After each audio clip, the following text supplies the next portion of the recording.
Hello. That's it.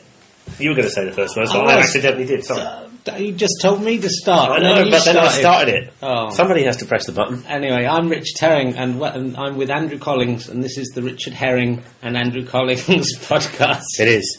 But we were discussing whether it's confusing that it's called the Collings and Herring podcast, because that people find it hard to find using our actual names. Although some people really think my name is Andrew Collings, thanks to your propaganda. But soon everyone will think that. Yeah, they will. That is what. Anyway, a number of people found it and listened to the first one, and we were very gratified that they did. Good. Yes, thank you for listening. And most people said it was okay. And they didn't say it was too long. The only thing is, now we've done one, and we kind of pretty much got the measure of ourselves, I think it's fair to say that you might as well just go to about 42 minutes, because that's when it will get good. Certainly true last week. Yeah. It was really cooking at about 42 minutes.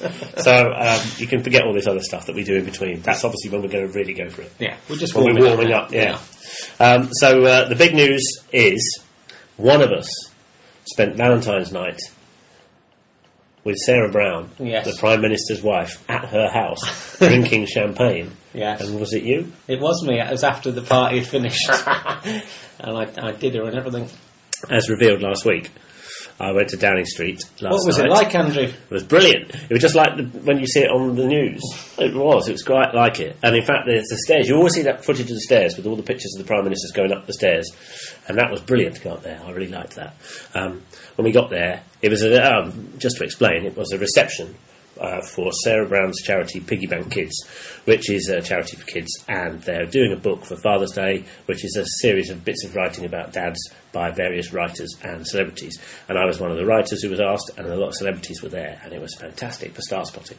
As we were going in at the gates, showing our invites to the policeman, Joanna Lumley was there, so I thought, this is going to be good. This is going to be good. And it was.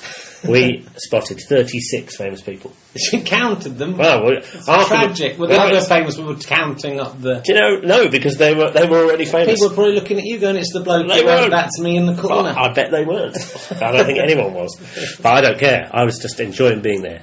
And the great thing was that Gordon Brown came at the end. Even though it was he just sidled in at the end. And there he was, right there in front of me. He heard there was some leftover canapes. He was going to snaffle them. The canapes were tiny. Was he doing that thing with his mouth, though? Well, he was eating, though, so it's hard to know if he was doing that to eat. Maybe he's always eating. Maybe that's why he does that thing. He's just got a little bit of food in his mouth all the time. So he's talking, and then he goes, to chew it. Did you see Life on Reptiles, David Attenborough's programme? I didn't know. Well, there was a big tortoise. You occasionally see a tortoise on a programme, and that is what he's like. He's a bit like a big tortoise. Right. With munching lettuce. One of the canapes was a single leaf of chicory with a blob of blue cheese on the end. It was nicer than you think. And I had one in 10 Downing Street. I went to the loo. Did you take your black bag with you that you got?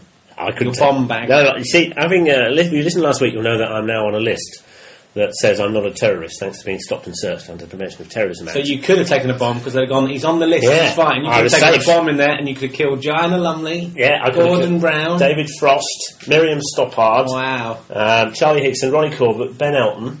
The list goes on.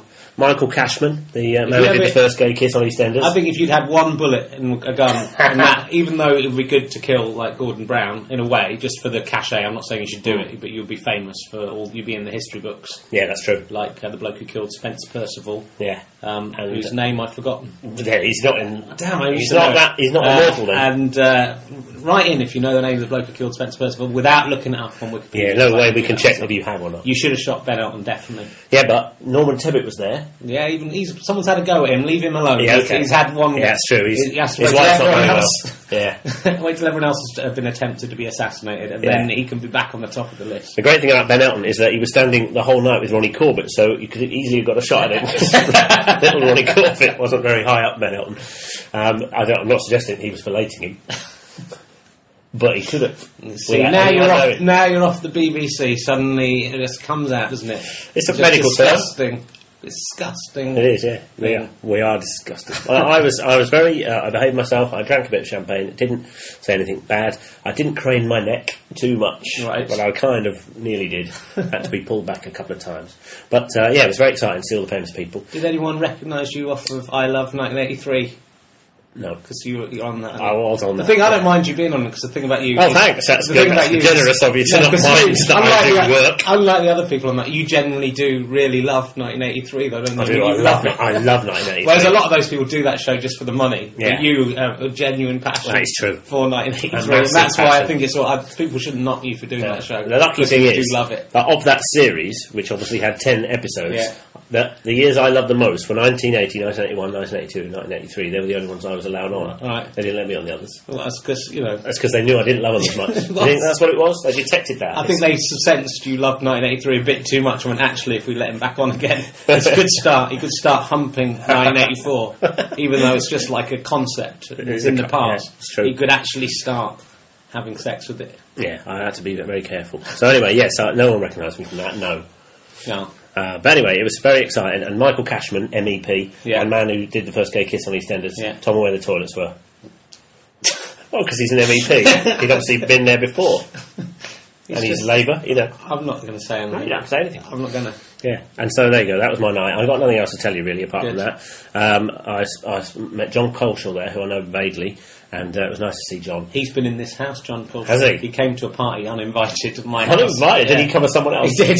That's the thing. He can come in and go, wow, look, it's Russell Crowe's arrived, everyone, and Tom Baker. And guess what? The person who I would love to have seen the most, who was there, but I didn't see her, Nigella Lawson. Oh, I didn't see her. Somebody told me who I was with. They said,